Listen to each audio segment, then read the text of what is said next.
Hello there, welcome to TET channel. In this video we're going to be looking at the fan curve, and by the end of this video you will learn how to read the performance of a fan curve.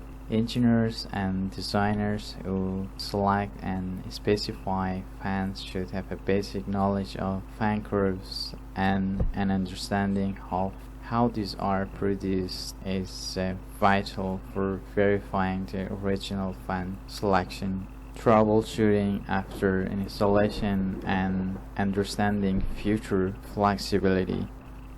A fan curve is a way to graphically understand the performance of a particular fan, which is used to illustrate some key points such as cubic feet per minute, revolution per minute, static pressure, and brake horsepower. So with this data we'll be able to decide which fan works best for our application and make a more informed decision about the process we are making.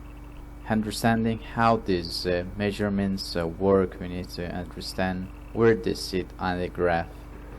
Fan curve always slows from upper left down to lower right, so the green circle is the intersection of the fan curve, which shows the performance of the fan.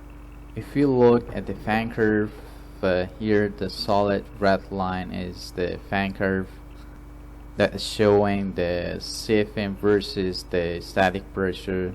The blue horizontal axis shows the airflow. The yellow vertical axis is the static pressure, which is measured in inch of water column.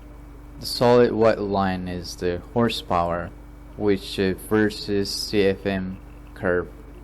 The red dot line is the system curve, and the green dot line is called the surge line, and it's also known as do not select line, so we do not select the fan near or close to the left of that line.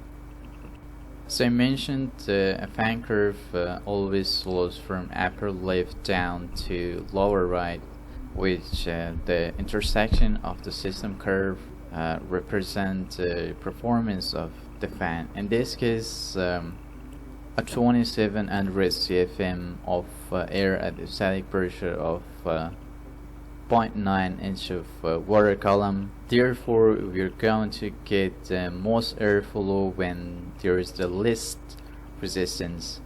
On the vertical left axis, which is at zero resistance, we're going to get the most airflow. So in this case we have a 3100 CFM of air at the zero resistance. So when we add pressure to the system, which the fan has to overcome, the amount of airflow delivered will become less and less. That's why the curve goes down. In other words, as the pressure increases, the amount of airflow delivered decreases. Let's say we have a fan connected to the system.